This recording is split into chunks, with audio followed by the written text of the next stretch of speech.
I'm But we're friendly. not in, we haven't had that kind of relationship to tell you all my deep, dark secrets. You know what I mean? Ooh, I'm not asking for those. I know.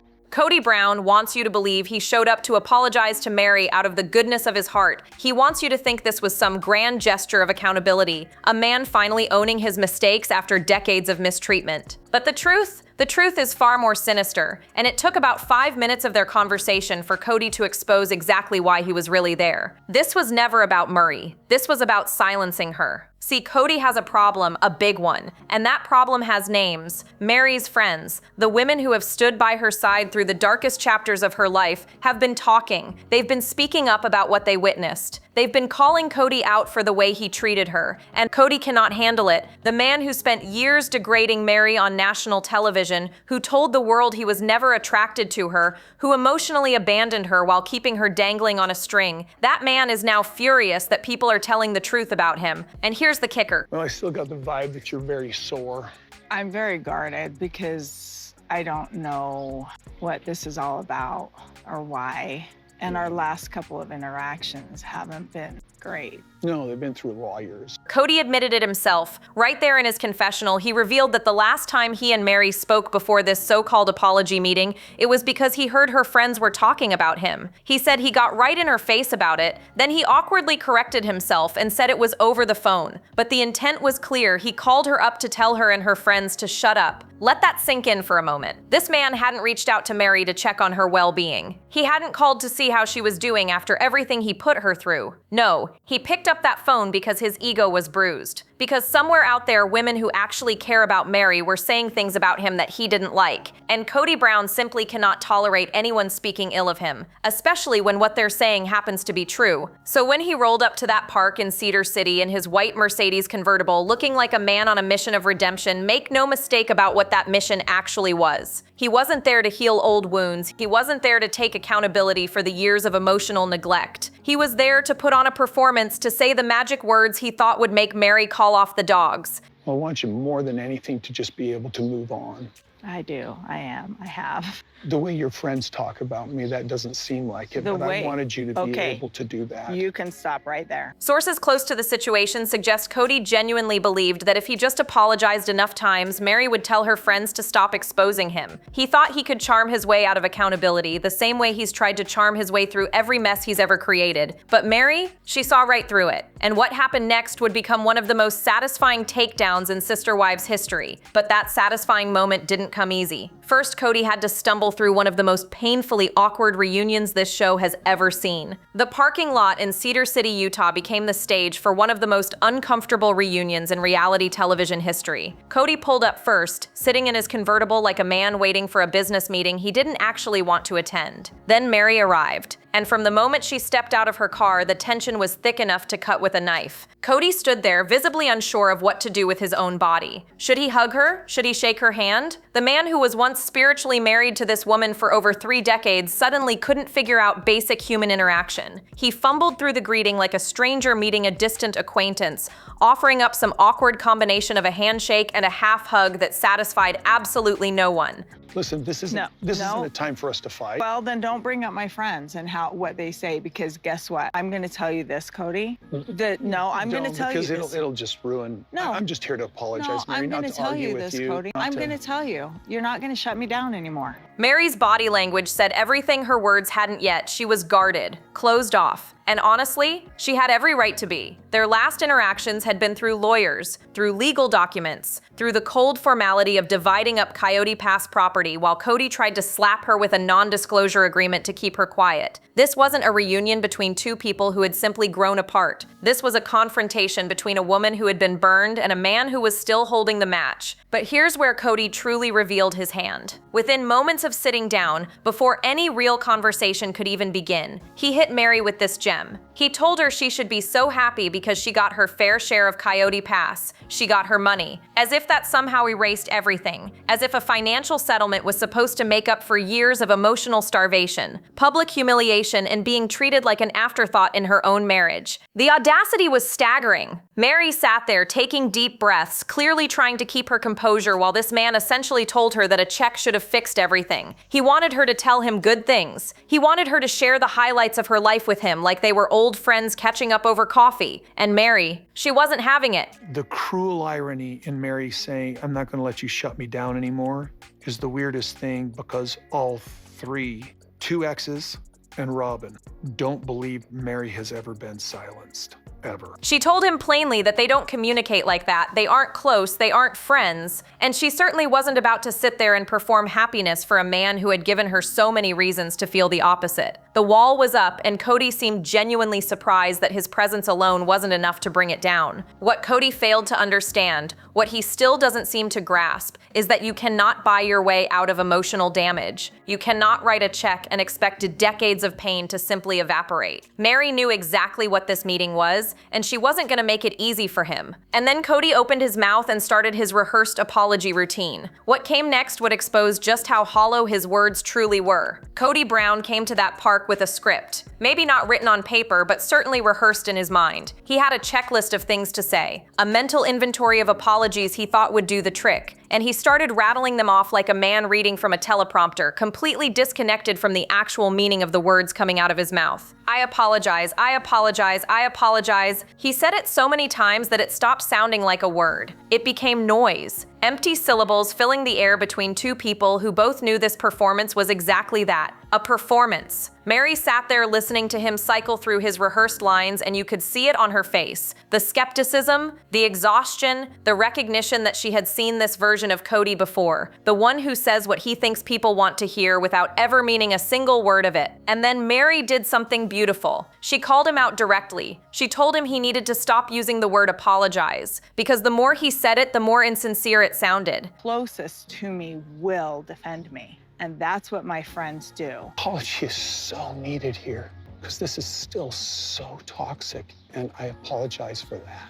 Do you apologize that you are toxic to me? Or are you just being general? I apologize that I am toxic to you. She saw right through the facade, and she wasn't gonna let him get away with thinking repetition equals remorse. This is what makes Meri different from the women Kody expected to deal with. She's not easily charmed. She's not gonna melt because a man shows up and says the right words in the right order. She spent too many years being fooled by exactly that kind of manipulation to fall for it now. Therapy has given her clarity. Distance has given her perspective. And sitting across from Kody in that moment, she could see every string he was trying to pull. What struck viewers most was how disconnected Kody seemed from his own apologies. He wasn't speaking from emotion. He wasn't accessing any genuine feeling of regret. He was checking boxes. Apologize for not being there during her dark time. Check. Apologize for saying he never loved her. Check. Apologize for being toxic. Check. Each one delivered with the same flat energy, the same mechanical cadence, the same complete absence of actual remorse. Meri wanted specifics. She wanted him to articulate exactly what he did wrong and why it hurt her. She wanted him to demonstrate that he actually understood the damage he caused. Not just recite a list of grievances he assumed she had, but Kody couldn't do that. He couldn't go deeper than the surface, because going deeper would require actual self-reflection. It would require him to sit with the uncomfortable truth of who he's been and what he's done. And that's something Kody Brown has never been willing to do. He wants the credit for apologizing without doing the actual work of understanding why an apology is needed. He wants absolution without accountability. And Meri, bless her, refused to grant it. But Kody wasn't done exposing himself yet, because what he said next revealed the true obsession driving this entire meeting. If you want to understand what really brought Kody Brown to that park bench in Cedar City, forget the apologies.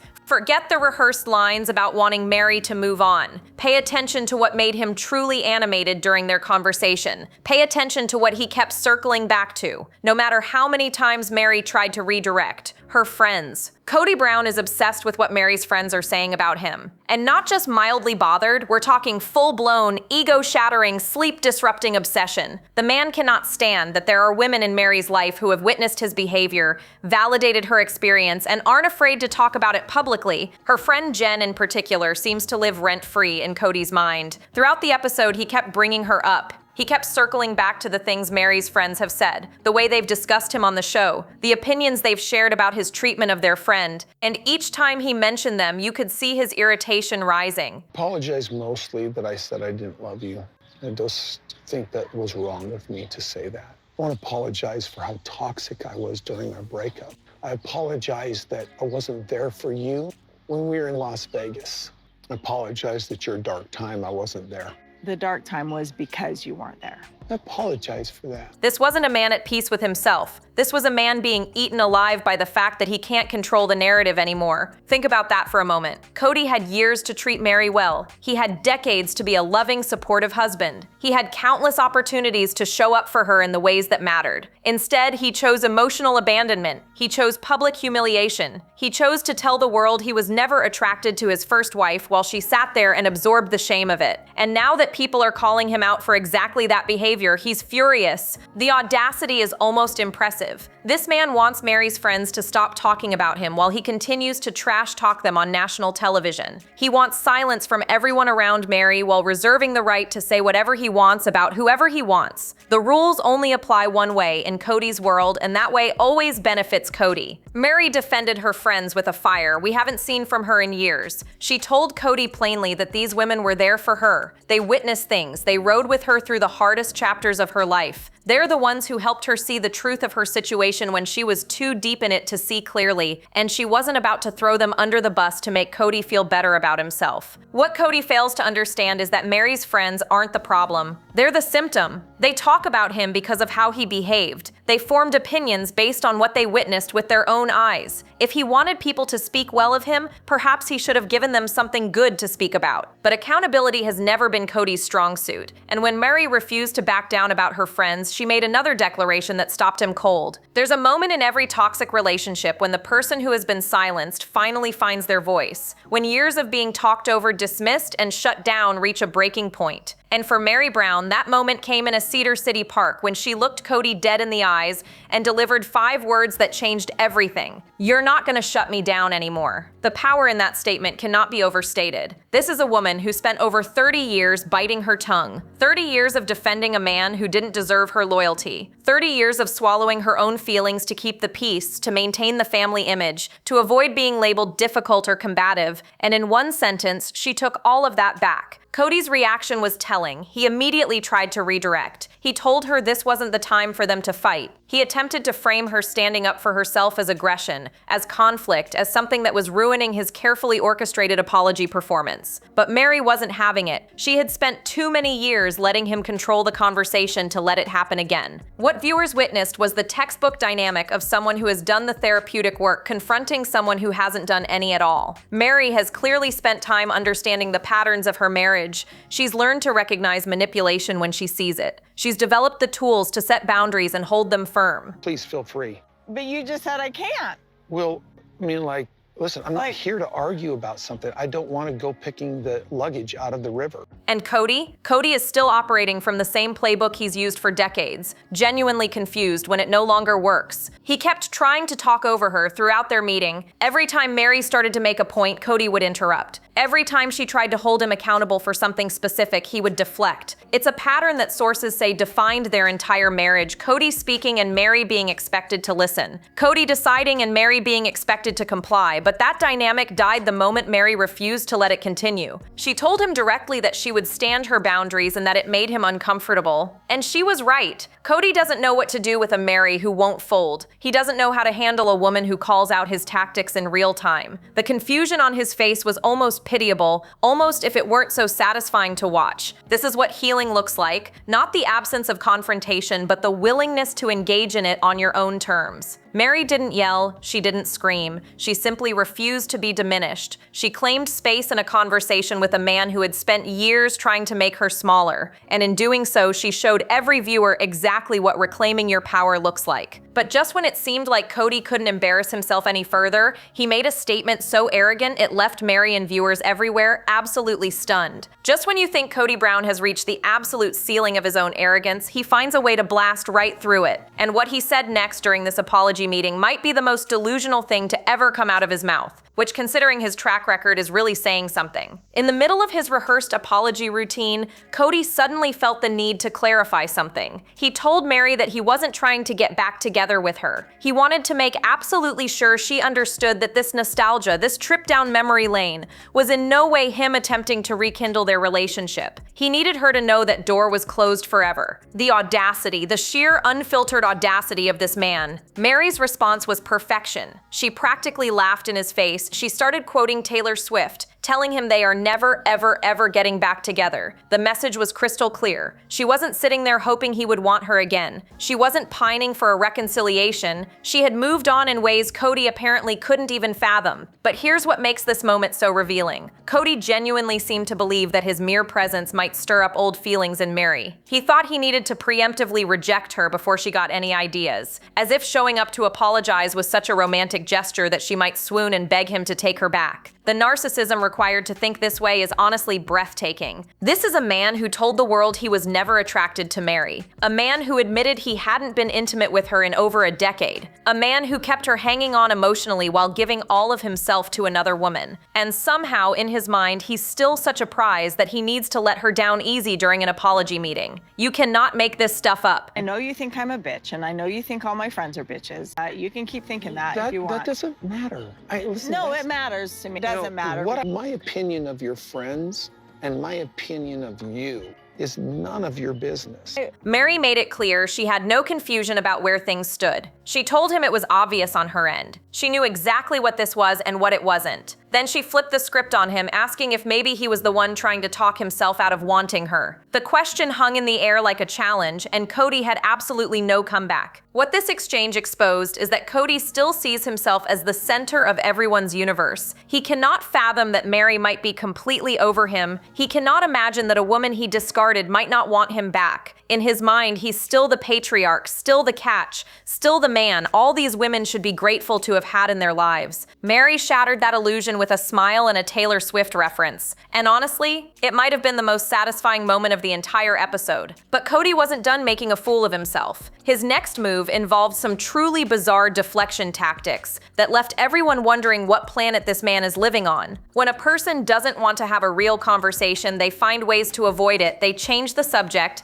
they speak in riddles, they throw out distractions to keep anyone from getting too close to the truth. And Kody Brown, he might be the undisputed champion of conversational deflection. Throughout his meeting with Meri, whenever she tried to address something substantive, whenever she attempted to dig into the real issues that destroyed their marriage, Kody would retreat into the most bizarre metaphors imaginable. His favorite? Furniture down the river. He kept telling Meri that they were arguing over furniture that had floated away down the Grand Canyon, that the past was like luggage in a river, already gone, not worth retrieving. Every time Meri tried to hold him accountable for something specific, he would wave his hand and declare it furniture down the river, as if giving pain a quirky metaphor somehow makes it disappear. Meri was visibly confused. She even called him out, asking what was with his obsession with this furniture analogy. But Kody kept returning to it like a security blanket, a verbal escape hatch he could pull whenever the conversation got too real for his comfort. And then came perhaps the most ridiculous apology of the entire meeting. Kody, in all his wisdom, decided to apologize to Meri for not finding her jokes funny. He actually said those words out loud. "I apologize for not finding your jokes funny," as if that belonged anywhere near a conversation about emotional abandonment and marital neglect. Meri's response was priceless. She told him he didn't need to apologize for that. The people in her life who find her funny.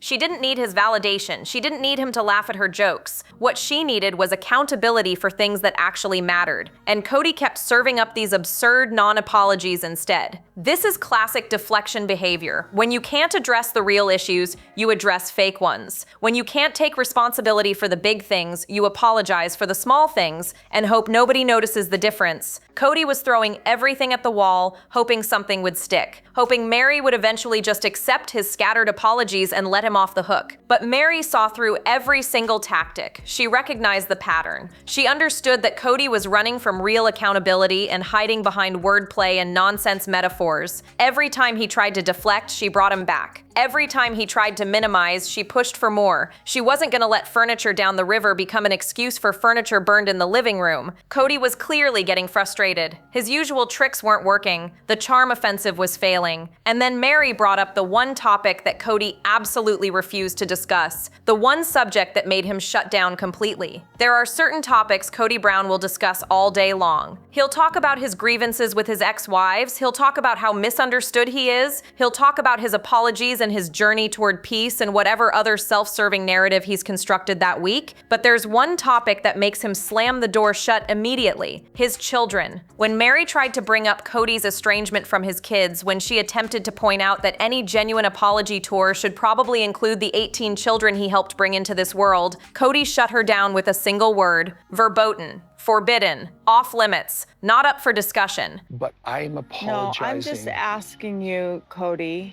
to keep your opinions about me and my friends to yourself. If it's not my business, please keep it to yourself. Please ask your friends to keep their opinions of me to themselves because they don't know me. The moment was jarring. Meri even admitted she didn't know what the word meant. She asked him to explain, and he told her it meant forbidden. He was literally forbidding her from discussing his relationship with his own children during an apology conversation. The hypocrisy was almost too much to process. Here is a man who showed up claiming he wanted to make amends. A man who said he was doing this for himself and for God. A man who wanted everyone to believe he was on some spiritual journey toward accountability. And the moment someone mentions the kids he's abandoned, he declares the entire subject off limits. Meri pushed back. She told him that he has so many children, and she expressed hope that he's in a place where he doesn't have regrets about those relationships. But Kody wouldn't engage. He claimed he was working on it and then immediately moved to shut the conversation down. Working on it. That's the phrase he uses to avoid any real accountability for the damage he's done to his own family. The reality is devastating. Leon, Meri's child, reportedly hasn't spoken to Kody since Garrison's funeral. Gabriel has publicly discussed how Kody demanded apologies without ever explaining what his children supposedly did wrong. Multiple adult children have called out their father on social media for being absent and manipulative. The evidence of Kody's failed relationships with his kids isn't speculation,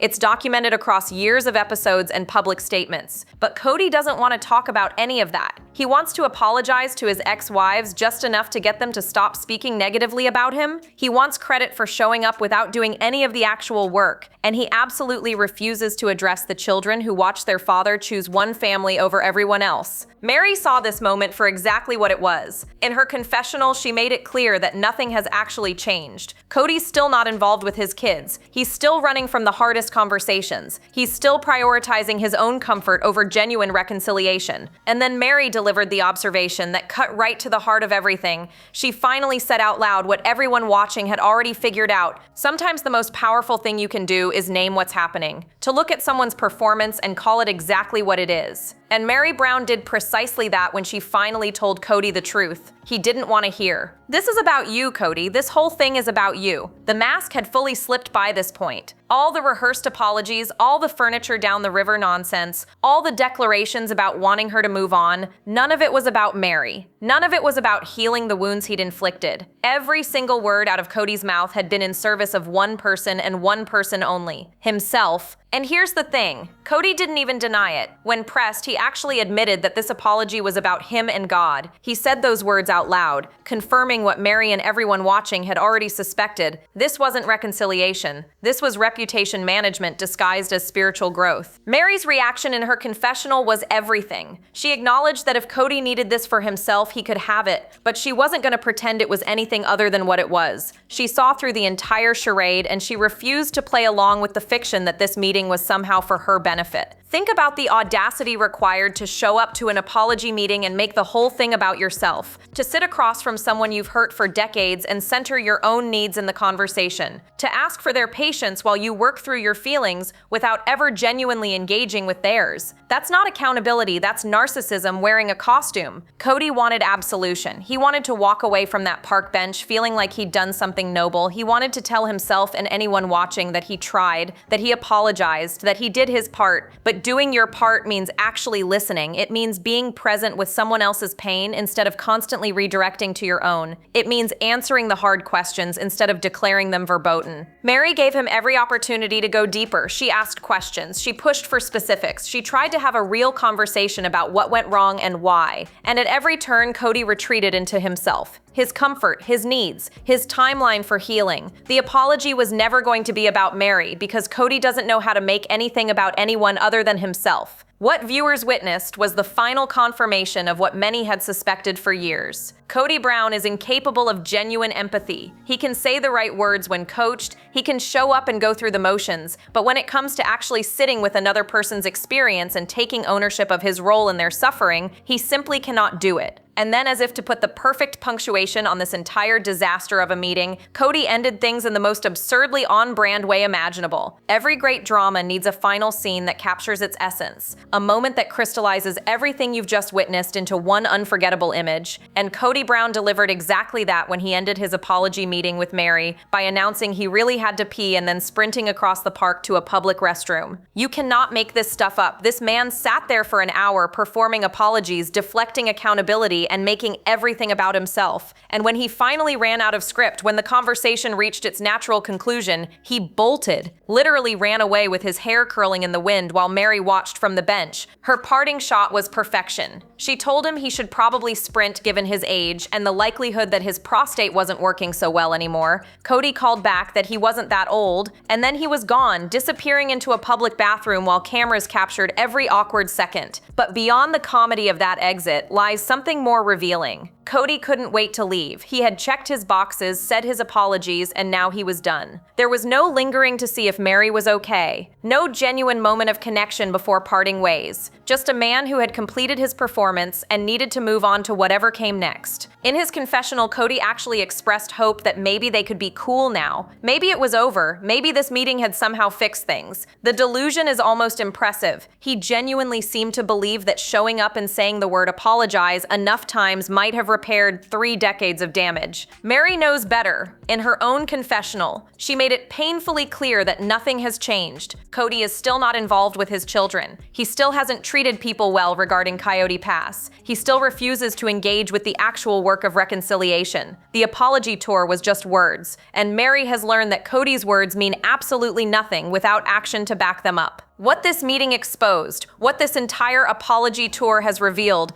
is a man in complete panic mode. Kody Brown is watching his legacy crumble. His ex-wives are thriving without him. His children are speaking publicly about his failures. His friends, or rather Meri's friends, are telling the truth about who he really is, and he cannot stand it. So he showed up with his rehearsed lines and his furniture metaphors, thinking he could charm his way back into control of the narrative. But Meri wouldn't let him. She held her ground. She called out his insincerity, she refused to be shut down, and in the end, she walked away knowing exactly who Kody Brown is and always has been. The control issues are fully exposed now, the panic is visible, and Meri, she's finally free. Drop your thoughts below, like, subscribe, and stay tuned. The next video is waiting, and you won't want to miss what's coming next.